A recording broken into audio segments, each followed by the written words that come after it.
So అందరికీ నమస్కారం. ఈ వీడియోలో 7th క్లాస్ అనేటువంటి 16వ పాఠ్యాంశం అనేటువంటి రాష్ట్ర శాసనసభ చట్టాల తయారు గురించి ఈ వీడియోలో మాట్లాడతాము. వాస్తవానికి రాష్ట్ర శాసనసభ లేదా అసెంబ్లీ అంటే ఏంటి? సో అసెంబ్లీ అంటే ఏంటి సార్ అంటే ఇక్కడ విధానసభ ఏంటి? విధానసభ ప్లస్ విధాన పరిషత్ విధాన పరిషత్ ప్లస్ గవర్నర్. సో ఈ విధంగా విధానసభ, విధాన పరిషత్తు ప్లస్ గవర్నర్ కలిపి ఏమంటారంటే అసెంబ్లీ అంటారు. దీన్నే శాసనసభ అంటారు. ఏమంటాము? శాసనసభ అని పిలుస్తూ ఉంటారు, రాష్ట్ర శాసనసభ అని. అంటే ఇక్కడ పార్లమెంట్ అంటే ఏమంటాం? పార్లమెంట్ అంటే లోక్సభ ప్లస్ రాజ్యసభ ప్లస్ రాష్ట్రపతి కలిపితే మనం పార్లమెంట్ ఏ విధంగా అంటాము. ఇక్కడ అసెంబ్లీ అంటే ఏంటంటే విధానసభ ప్లస్ విధాన పరిషత్ ప్లస్ గవర్నరు. మరి ఇక్కడ రాష్ట్ర శాసనసభలో మరియు ఇక్కడ విధానసభ, విధాన పరిషత్ ఉంటుంది. సో విధానసభ అనేది ఇక్కడ దిగువ సభ, విధాన పరిషత్ అనేది ఎగువ సభ. విధానసభకు ఎక్కువ అధికారులు ఉంటాయి, విధాన పరిషత్కు తక్కువ అధికారులు ఉంటాయి. సో ఆ అంశాల గురించి ఈ వీడియో మాట్లాడతాము. కొత్తగా ఈ వీడియోస్ అందరూ కూడా please subscribe my channel and share friends. ఇక్కడ మరి 2002లో ఏపీలో అంటే ధూమపాన నిషేధ ఆరోగ్య పరిరక్షణ చట్టం అనేది చేయడం జరిగింది. సో ధూమపానాన్ని నిషేధించడం కోసము ధూమపాన నిషేధ ఆరోగ్య పరిరక్షణ చట్టం అనేది 2002 సంవత్సరంలో, ఏ సంవత్సరంలో చేశారు? 2002 సంవత్సరంలో చేయడం జరుగుతుంది. సో ఏదైనా ఒక యాక్ట్ రాకనే ముందు దాన్ని ఏమంటారంటే శాసనసభలో బిల్లు అంటారు. అంటే విధానసభలో ఆమోదం పొందిన తర్వాత విధాన పరిషత్ వెళ్తుంది, విధాన పరిషత్ తర్వాత గవర్నర్ ఆమోదం పొందితే అది అప్పుడు చట్టం యాక్ట్ గా మారుతుంది. సో ఇక్కడ అందుకే రాష్ట్ర సభలో ఆమోదం తర్వాత ఇది ధూమపాన నిషేధ ఆరోగ్య పరిరక్షణ చట్టంగా ఏర్పడింది. ముఖ్యంగా దీనిలో కొన్ని షరతులు విధించారు. ఏంటంటే ఇక్కడ ఈ యొక్క ధూమపానం చేసినట్లయితే సో అంటే అందరూ తిరిగేటువంటి ప్రదేశాలలో, సో రద్దీ ఉన్న ప్రదేశాలలో, సో బహిరంగ ప్రదేశాలలో ధూమపానం చేసే వాళ్ళకు 100 నుంచి 1000 వరకు జరిమానా విధించడం అనేది జరుగుతుంది. మరి విద్యా సంస్థలలో విద్యా సంస్థలకు 100 మీటర్ల పరిధిలో సిగరెట్ల అమ్మకం అనేది నిషేధం. ఏమంటాడంటే ఎగ్జామ్లో విద్యా సంస్థలు 100 మీటర్ల పరిధిలోని దూరంలో సిగరెట్ల అమ్మకం నిషేధమా కాదా అంటే నిషేధంగా ఉంది. 100 మీటర్ల దూరంలో సిగరెట్ల అమ్మకం అనేది నిషేధము. మరియు 18 సంవత్సరాల వయసు గల వారికి ఈ యొక్క సిగరెట్ల అమ్మకం నిషేధము. ఒకవేళ అమ్మితే వారికి జరిమానా విధిస్తారు. నెక్స్ట్ వచ్చేసి మరి 2001 నవంబర్ 2వ తేదీన సుప్రీంకోర్టు ఏం చేసిందంటే ఈ ధూమపాన నిషేధ చట్టాన్ని అమలు చేయాలి అని చెప్పేసి రాష్ట్రాలకు తెలిపింది. ఏ సంవత్సరం తెలిపింది? 2001 నవంబర్ 2వ తేదీన సుప్రీంకోర్టు ఆదేశం తెలియజేసింది. మరి ఈ ధూమపాన నిషేధ చట్టంలో ఉన్నటువంటి సెక్షన్ 5, సెక్షన్ 6, సెక్షన్ 10లో సో ఉల్లంఘించినట్లయితే ఈ సెక్షన్ ఉల్లంఘిస్తే ఏమేస్తారంటే 100 రూపాయల వరకు జరిమానా విధిస్తారు. సెక్షన్ ఉల్లంఘిస్తే 100 రూపాయలు జమిస్తారు, అంటే 100 రూపాయల వరకు జరిమానా విధిస్తారు. రెండవ తప్పుకు 200 నుంచి 500 వరకు జరిమానా విధిస్తారు. అడుగుతారు ఎగ్జామ్ లో ధూమపాన నిషేధ చట్టం ప్రకారం సెక్షన్ 5, 6, 10 సెక్షన్లు ఏమున్నాయంటే 5, 6, 10.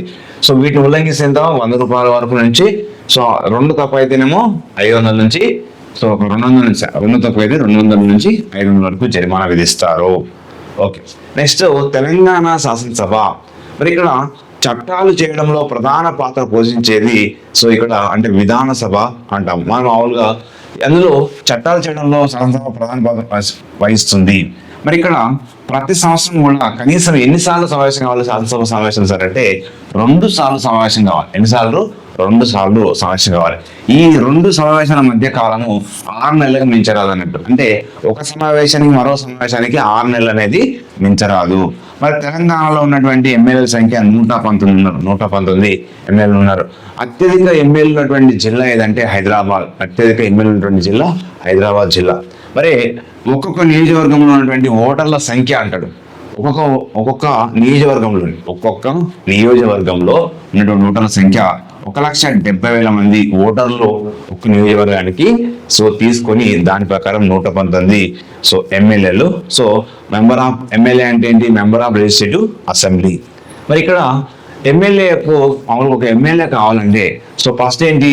సో ఫస్ట్ అర్హత ఏంటి సార్ అంటే భారతీయులు ఉండాలి. అంటే సో భారతీయుడు అంటే భారతదేశ పౌరుడే ఉండాలంటే ఇక్కడ ఏంటి భారతీయుడు అంటే ఏంటి భారతదేశ పౌరుడై ఉండాలి. నెక్స్ట్ 5 సంవత్సరాలు అంటే ఇక్కడ ఏమన్నాడు, సో ఎమ్మెల్యే పోటీ చేయడానికి సో భారతీయుడు ఉండాలి. రెండో అంశం ఏంటి సార్ అంటే సో 25 సంవత్సరాలు వయసు నిండి ఉండాలి. నెక్స్ట్ లాభదాయకమైన పదవుల్లో ఉండరాదు, భారతదేశ పౌరుడే ఉండాలి, 20 సంవత్సరాలు నిండి ఉండాలి, లాభదాయకమైన పదవుల్లో ఉండరాదు. మరి ఎమ్మెల్యే యొక్క పదవి కాలం ఎంత? పదవి కాలం ఎంత సార్ అంటే మీకు అందరూ తెలిసిందే, పదవి కాలము 5 సంవత్సరాలు. పదవి కాలం ఎంత? 5 సంవత్సరాలు. మరి ఏ రాజకీయ పక్షానికి చెందకపోతే ఒక వ్యక్తి ఏ రాజకీయ పార్టీలో కాదు, అలా వాటిని ఏమంటారంటే స్వతంత్ర అభ్యర్థులు అంటాం. ఏమంటాము? స్వతంత్ర అభ్యర్థులు అని పిలుస్తారు. కాబట్టి ఇంకా ఇక్కడ ఏంటి, ఏ లాభదాయకమైనటువంటి పదవుల్లో ఉండరాదు. ఇవి అర్హతలు.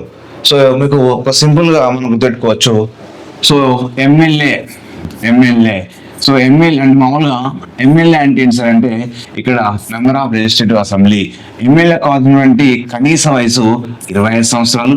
అదేవిధంగా ముఖ్యమంత్రికి ఇక్కడ 25 సంవత్సరాలు ఎవరెవరికి అవసరం అనేది చూద్దాం.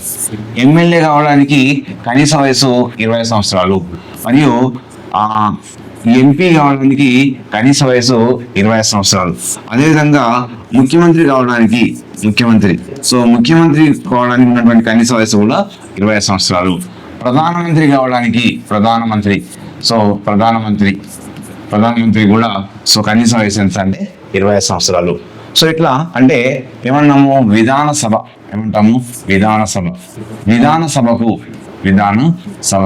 కావాల్సినటువంటి కనీస వయసు 20 సంవత్సరాలు. అంటే ఎంపీకైనా, ప్రధానమంత్రి అయినా, ముఖ్యమంత్రి అయినా, ఎమ్మెల్యే అయినా, విధానసభ అయినా వీరందరికీ కనీస వయసు ఎంత? సో భారతదేశ పౌరుడే ఉండాలి, 20 సంవత్సరాలు నిండి ఉండాలి, లాభదాయకమైన పదవుల్లో ఉండరాదు. మరి ఇక్కడ 30 సంవత్సరాలు వీటికి అవసరం ఉంటుంది. అంటే ఇక్కడ అర్హతలు చూసినప్పుడు 30 సంవత్సరాలు. సో ఇక్కడ 30 సంవత్సరాలు చూసినట్లయితే విధాన పరిషత్తుకు గవర్నమెంట్ కనీస వయసు, మరియు రాజ్యసభ పోటీ చేయడానికి కనీస వయసు 30 సంవత్సరాలు. భారతదేశ పౌరుగా ఉండాలి, 30 సంవత్సరాల వయసు కలిగి ఉండాలి అనేది. సో ఇట్లా అంటే కొన్ని వీటికి 30 years ఉంటుంది. అదే విధానసభ ఎమ్మెల్యేలు, ఎంపీల సమయం ఏం సరే అంటే అక్కడ 20 సంవత్సరాలు ఉంటుంది. అదే రాష్ట్రపతి, అదేవిధంగా ఇక్కడ ఎవరు రాష్ట్రపతి కానీ, గవర్నర్ కానీ, నెక్స్ట్ ఉపరాష్ట్రపతి. సో ఈ ముగ్గురికి ఏంటంటే సో ఇక్కడ 35 సంవత్సరాలు కనీస వయసు ఉండాలి. అంటే భారతదేశ పౌరుడే ఉండాలి, 35 సంవత్సరాల వయసు అనేది సో ఇక్కడ కనీస వయసు అనేది కలిగి ఉండాలి. రాష్ట్రపతి, గవర్నరు, రాష్ట్రపతి. అదే విధాన పరిషత్తుకు, రాజ్యసభకు అయితేనేమో 30 సంవత్సరాలు. అదే 20 సంవత్సరాలు ఎవరు వస్తారంటే ఇక్కడ 20 సంవత్సరాలు వస్తారంటే సో విధానసభ నెక్స్ట్ లోక్సభ సభ్యులు, మరియు ఏంటి సీఎంకు, నెక్స్ట్ పిఎంకు. సో వీరందరికీ 25 years. మరి ఇక్కడ ఇంకోటి అంశం ఏంటంటే 21 సంవత్సరాల కనీస వయసు ఎవరికి అంటాడు? 21 సంవత్సరాల కనీస వయసు ఎవరు సార్ అంటే ఇక్కడ సో స్థానిక సంస్థలు, ముఖ్యంగా అన్ని చెప్పొచ్చు, స్థానిక సంస్థలు పోటీ చేయాలంటే కనీస వయసు 21 సంవత్సరాలు ఉండాలి. అంటే ఇక్కడ సర్పంచ్ కానీ ఉప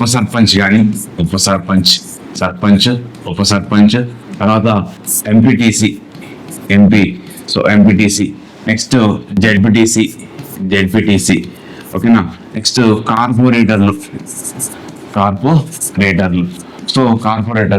సో ఈ విధంగా మరియు కౌన్సిలర్స్ ఈ విధంగా స్థానిక సంస్థల్లో ఉన్నటువంటి కనీస వయసు 20 సంవత్సరాలు. భారతదేశ పౌరుడే ఉండాలి. సో ఇట్లా 21 సంవత్సరాల కనీస వయసు కలిగి ఉండాలి. సో ఇట్లా మరి అదేవిధంగా పదవి కాలం చూసినప్పుడు అంటే ఎన్ని సంవత్సరాలు? ఇప్పుడు 5 సంవత్సరాల పదవి కాలము, 5 సంవత్సరాల పదవి కాలం ఎవరికి అవసరం ఉంటుంది? సో ఇక్కడ 5 సంవత్సరాల పదవి కాలం చూసినప్పుడు సో ఇక్కడ ఎమ్మెల్యే యొక్క పదవి కాలము 5 సంవత్సరాలు. విధానసభ సభ్యుని యొక్క పదవి కాలం 5 సంవత్సరాలు. తర్వాత లోక్సభ పదవి కాలము 5 సంవత్సరాలు. నెక్స్ట్ అంటే ప్రధానమంత్రి అంటే ప్రైమ్ మినిస్టర్ యొక్క పదవి కాలం 5 సంవత్సరాలు. సీఎం యొక్క పదవి కాలము 5 సంవత్సరాలు. కాబట్టి 5 సంవత్సరాల పదవి కాలం ఉన్నటువంటి సో అదేవిధంగా సర్పంచ్ యొక్క పదవి కాలం కూడా సర్పంచ్ యొక్క పదవి కాలం కూడా 5 సంవత్సరాలు. నెక్స్ట్ ఇంకేమంటాడు, సో 6 సంవత్సరాలు. సో 6 సంవత్సరాలు. సో రాష్ట్రపతి పదవి కాలం 5 సంవత్సరాలు, మరియు ఉపరాష్ట్రపతి గవర్నర్ యొక్క పదవి కాలం కూడా 5 సంవత్సరాలు. ఇక్కడ 6 సంవత్సరాల పదవి కాలం. మరి 6 సంవత్సరాల పదవి కాలం వరకు ఉంటుంది రాజ్యసభ యొక్క పదవి కాలం, అంటే రాజ్యసభ సభ్యుని యొక్క పదవి కాలం. రాజ్యసభ సభ్యుని అంటే రాజ్యసభ సభ్యుని యొక్క పదవి కాలం, సభ్యుని పదవి కాలం అంటారు. సో 2 సంవత్సరాలు, 6 సంవత్సరాలు. విధాన పరిషత్ యొక్క అంటే విధాన పరిషత్ యొక్క సభ్యుని యొక్క అంటే ఇక్కడ సభ్యుని యొక్క పదవి కాలము 6 సంవత్సరాలు. అంటే ఇక్కడ వీళ్ళని ఎమ్మెల్సీ అంటాం. సో ఎమ్మెల్సీ అంటే మెంబర్ ఆఫ్ లెజిస్లేటివ్ కౌన్సిల్ యొక్క సభ్యుని పదవి కాలం. అంటే రాజ్యసభ పదవి కాలం అంటే శాస్త్రం చెప్పాలి, విధాన పరిషత్ పదవి కాలం అంటే శాశ్వతం, కానీ సభ్యుని పదవి కాలం మాత్రము 6 సంవత్సరాలు ఉంటుంది. అంటే ప్రతి ఇక్కడ మనము ఈ సభ్యుని పదవి కాలం అనేది ఎందుకంటే ప్రతి 2 సంవత్సరాలకు ఒకసారి 6 సంవత్సరాలు కాగానే వాళ్ళు కొందరు దిగిపోవడం జరుగుతుంది, కొత్త వాళ్ళు రావడం జరుగుతుంది. సరే, ఇక్కడ ఇంకా మనం మిగతా అంశాలు మాట్లాడుకుందాం. సో ఇక్కడ ఏంటి సరే అంటే మిగతా అంశాలలో భాగంగా ఎక్కడ వచ్చినాము మంత్రి మండలి. సో ఇక్కడ ఒక మంత్రి అంటే రాష్ట్రాలలో మంత్రిమండలి, కేంద్రంలో కూడా మంత్రిమండలి ఉంటుంది. మరి ఇక్కడ వివిధ సభ్యులను, వివిధ రకాల మంత్రులను పదవులు నియమిస్తాడు. ఎవరు సహకారం అంటే గవర్నర్ సహకారంతో. అంటే ఇక్కడ గవర్నర్ సహకారంతో ఇక్కడ ముఖ్యమంత్రి వివిధ అంటే మంత్రి పదవులు అనేది ఇవ్వడం జరుగుతుంది. రాష్ట్ర శాసనసభ ఏం చేస్తుంది, శాసనసభ్యుల్లోని తమలో ఒకరిని స్పీకర్ గా ఎన్నుకుంటుంది. స్పీకర్ గాను మరియు సో డిప్యూటీ స్పీకర్ గాను ఎన్నుకోవడం జరుగుతుంది. అంటే ఇక్కడ అసెంబ్లీ డిప్యూటీ స్పీకర్ గాను సో ఒకరిని అందులో ఉన్నటువంటి సీనియర్ అధికారిని కానీ తనకు అదేవిధంగా అందులో మ్యాక్సిమం సీనియర్ అధికారిని ఎక్కువగా ఎన్నుకోవడం జరుగుతుంది. రైట్. నెక్స్ట్ చట్టాలు చేయడం ఎలా చేస్తారు? చట్టాలు చేయడం ఎట్లా చేస్తారంటే సభ ఆమోదం ముందు చట్టాన్ని ఏమంటారు, బిల్లు అంటారు. సభ ఆమోదం కంటే ముందు బిల్లు అంటారు. మరి ఇప్పుడు వాస్తవానికి విధానసభ ఆమోదించాలి, విధానసభ తర్వాత విధాన పరిషత్ ఆమోదించాలి, ఆ తర్వాత గవర్నర్ ఆమోదిస్తే ఆ తర్వాత దాన్ని అంటే చట్టము పొందుతుంది, యాక్ట్ అవుతుంది. దాన్ని ఏం చేస్తారు, మళ్ళీ పార్లమెంటుకు సో రాష్ట్రపతి ఆమోదం కూడా పంపడం జరుగుతుంది. అంటే ఉభయ సభల ఆమోదం, గవర్నర్ ఆమోదం తర్వాత చట్టంగా మ్యాక్సిమం మారుతుంది. అంటే ఇక్కడ ఏంటి చట్టాలు మారాలంటే సో ఏంటి ఫస్ట్ విధాన పరిషత్ తర్వాత గవర్నర్ ఆమోదం, అది చట్టంగా మ్యాక్సిమం 100% చట్టంగా మారుతుంది. ఓకేనా. నెక్స్ట్ వచ్చేసి రాష్ట్ర శాసన మండలి. మనకి ఎగ్జామ్లో దీని మీద క్వశ్చన్ అడిగే అవకాశం ఉంటుంది. సో రాష్ట్ర శాసన మండలి కంటే ముందు సో ఒక అసెంబ్లీలో మనకు 2 సభలు ఉంటాయి. ఏమేమి ఉంటుంది, ఒకటి విధానసభ, విధాన సభ ఒకటి ఉంటుంది, ఇంకోటి విధాన పరిషత్ ఉంటుంది, విధాన పరిషత్. సో ఇక్కడ మన తెలంగాణలోని విధాన సభలో ఉన్నటువంటి మొత్తం సభ్యుల సంఖ్య 119. తెలంగాణలోని ఇది తెలంగాణ గురించి మాట్లాడుతుంది. మరి తెలంగాణలోని విధాన పరిషత్ సభ్యుల సంఖ్య 40 అంటున్నారు. సో ఇక్కడ ఈ విధాన సభను మనం ఏమంటాం అంటే దిగువ సభ అంటాం. ఏమంటాం, దిగువ సభ అంటాం. మరి ఇక్కడ ఇది రాష్ట్రానికి ఎక్కువ అధికారుల సభ ఏంటంటే విధానసభలోని ఒకరిని స్పీకర్ గా ఎన్నుకుంటారు. మరి విధాన పరిషత్ అంటే దీన్ని ఎగువ సభ అంటాం. సో ఎగువ సభ అంటాం. మరి ఇక్కడ నెక్స్ట్ ఏంటి సార్ అంటే శాసన మండలి అంటే MLC. So member of legislative council గురించి మాట్లాడుకోవాలి. సో ఈ శాసన మండలి అంటే విధాన పరిషత్ ఎప్పుడు అంటే సో ఆంధ్రప్రదేశ్ ఉన్నప్పుడు 1958లో ఏర్పాటు చేయబడింది. 1958లో ఏర్పాటు చేయబడితే 1985లో అప్పుడు ఎన్టీ రామారావు, మరి ఎన్టీ రామారావు దీన్ని రద్దు చేసి సో 1958లో ఏర్పాటు చేస్తే 1985లో ఎన్టీ రామారావు కాలంలో ఈ శాసన మండలి రద్దు చేశారు. తర్వాత 2007 సంవత్సరం నుంచి మళ్ళీ అప్పుడు వైఎస్ రాజశేఖర రెడ్డి. సో ఇక్కడ వైఎస్ రాజశేఖర రెడ్డి, సో రాజశేఖర రెడ్డి, మరి వైఎస్ రాజశేఖర రెడ్డి దీన్ని ఏం చేశారంటే మళ్ళీ ప్రారంభించేది. సో ఎన్టీ రామారావు 1985లో రద్దు చేస్తే రాజశేఖర రెడ్డి వైఎస్ఆర్ షార్ట్ కట్ రద్దు. సో ఏంటి వైఎస్ఆర్ అంటే వైఎస్ రాజశేఖర రెడ్డి, వైఎస్ రాజశేఖర రెడ్డి దీన్ని మళ్ళీ 2007 సంవత్సరంలో దీన్ని ప్రారంభించారు. వాస్తవానికి శాసన మండలి అంటే ఒక శాసనసభ. ఎలాంటిది? శాసనసభ. ఈ సభ్యుల యొక్క పదవి కాలము ఇక్కడ 6 సంవత్సరాలు మాత్రమే.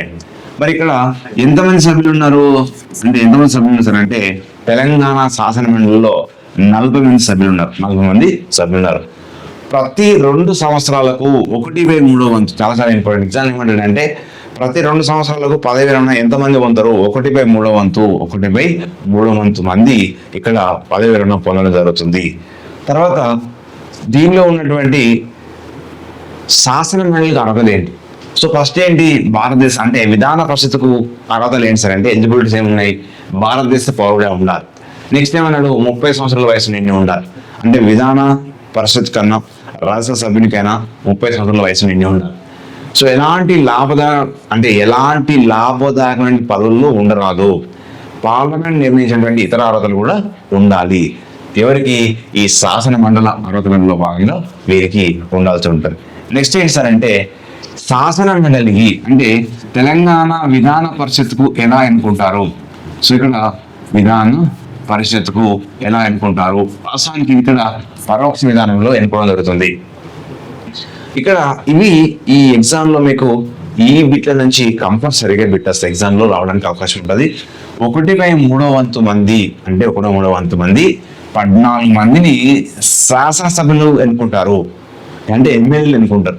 1/3 వంతు మంది అంటే 14 మందిని శాసనసభ సభ్యులు ఎన్నుకుంటారు. ఎలా మీరు ఒకవేళ సింపుల్ గా దాన్ని ఏం చేయాలి సార్ అంటే సో 40ని డివైడ్ చేసుకోవాలి.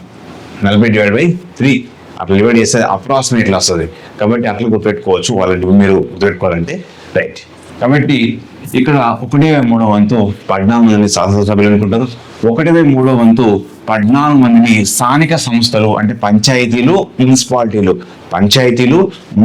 ఉన్నటువంటి సభ్యులు ఇక్కడ 14 మందిని ఎన్నుకుంటారు. నెక్స్ట్ 1/12 వంతు, ఇది చాలా ఎగ్జాంపుల్ అడిగాడు. పట్టభద్రులు 1/12 వంతు మందిని అంటే 1/12 వంతు మందిని అంటే ఎంతమంది ఎన్నుకుంటారు? ఇక్కడ ముగ్గురిని పట్టభద్రులు ఎన్నుకుంటారు. ఎంతమంది ఎన్నుకుంటారు? ముగ్గురిని. ఎన్నో వంతు అన్నాడు? 1/12, 1/12 వంతు. నెక్స్ట్ 1/12 వంతు సో ఎవరిని ఎన్నుకుంటారు అంటే ఎవరు ఎన్నుకుంటారంటే ఉపాధ్యాయుల నుంచి 1/12 వంతు సార్ 1/12 వంతు ఉపాధ్యాయుల నుంచి. అంటే ఇక్కడ చూడండి పట్టభద్రులు అయితేనేమో 1/12 వంతు ముగ్గురిని, ఆ ఉపాధ్యాయుల నుంచి 1/12 వంతు ముగ్గురిని, 1/6 వంతు 6గురిని గవర్నర్ నామినేట్ చేస్తుంది. అంటే వివిధ రంగాల్లో ఉన్నటువంటి కళలు, భాష, సంస్కృతి, పాటలు, వివిధ రకాల రంగాల నుంచి, సంస్కృతి కళా రంగాల నుంచి సో అంటే రచన అలాంటి అన్ని అంశాల నుంచి ఒక 1/6 వంతు మందిని గవర్నర్ నామినేట్ చేస్తారు. మరి రాష్ట్రంలో ఏ చట్టం చేయాలన్నా 2 సభల ఆమోదం అనేది తప్పనిసరి. 2 సభ అంటే విధానసభ కావాలి, విధాన పరిషత్ కూడా తప్పనిసరి అనేది సో మనకు ఉన్నారు. Next governor. మరి గవర్నర్ని ఎవరు నియమిస్తారు? రాష్ట్రపతి నియమిస్తాడు. సో భారతదేశానికి ప్రథమ పౌరుడు అంటే రాష్ట్రపతి, రాష్ట్రానికి ప్రథమ పౌరుడు అంటే గవర్నర్. మరి గవర్నరు సో రాష్ట్రంలో ముఖ్యమంత్రిని నియమిస్తాడు. వాస్తవానికి ఏంటంటే ముఖ్యమంత్రి ఎవరు నియమిస్తారు? ముఖ్యమంత్రిని గవర్నర్ నియమిస్తాడు. ముఖ్యమంత్రి ఎవరు నియమిస్తారు అంటే గవర్నర్. సో ఇక్కడ మరి తెలంగాణ ఉన్నటువంటి రిజర్వేషన్ల పద్ధతి ఎలా ఉంది? తెలంగాణలో అసెంబ్లీ యొక్క రిజర్వేషన్ వచ్చినప్పుడు మొత్తము అసెంబ్లీ స్థానాలు 119 ఉన్నాయి. 119. సో ఇందులో ఎస్సీ 19, ఎస్సీ ఎమ్మెల్యేలు 19, ఎస్టీ ఎమ్మెల్యేలు 12, ఆంగ్లో ఇండియన్స్ 1 ఉంది. ఇది యాజ్ పర్ టెక్స్ట్ బుక్ ప్రకారం ఉంది కాబట్టి గుర్తుపెట్టుకోవాలి. So as per current affairs ప్రకారం మాత్రం ఆంగ్లో ఇండియన్ తీసేశారండి. 2020 తర్వాత దీన్ని తీసేసారు. కాబట్టి సో ఎమ్మెల్యేల సంఖ్య 119, ఎస్సీ ఎమ్మెల్యేలు 19, ఎస్టీ డజన్ సో 19 గుర్తుపెట్టుకోవాలి. ఇలా గుర్తుపెట్టుకోవచ్చు. లాస్ట్ చివరి వర్డ్ ఎస్సీ సో డజన్ 12 అని గుర్తుపెట్టుకోవచ్చు సింపుల్ గా. సో బిల్ల విషయంలో 50% కంటే ఎక్కువ అంటే 50% కంటే ఎక్కువ ఆమోదం తర్వాతనే 2వ సభలోని మరియు తర్వాత గవర్నర్ పంపుతారు. అంటే ఏ బిల్ అనేది కూడా 50% కంటే ఎక్కువ ఆమోదం పొందాలి. ఆ తర్వాత 2వ సభలో ఆమోదం తర్వాత గవర్నరు సంతకం చేస్తారు. తర్వాత అది యాక్ట్గా అంటే చట్టంగా మారుతుంది. కాబట్టి ఈ లెసన్లో ఉన్నటువంటి ప్రధాన అంశాలు ఏంటి సార్ అంటే మనకి ఇవి చాలా ఇంపార్టెంట్. ఈ రిజర్వేషన్లు అడిగే అవకాశం ఉంటుంది. నెక్స్ట్ ఏంటంటే ఈ విధాన పరిషత్కు 1/3 వంతు శాసనసభలు ఎన్నుకుంటారు, 1/3 వంతు స్థానిక సంస్థల నుంచి, 1/12 వంతు పట్టభద్రులు, 1/12 వంతు ఉపాధ్యాయులు, 1/6 వంతు సో గవర్నరు. ఇవి చాలా ఇంపార్టెంట్. ఎగ్జామ్లో ఇలాంటి ఎగ్జామ్లో అడిగే అవకాశం ఉంటుంది. ఓకేనా? సో ఈ వీడియోస్ అందరూ కూడా please subscribe and share your friends. Thank you to all.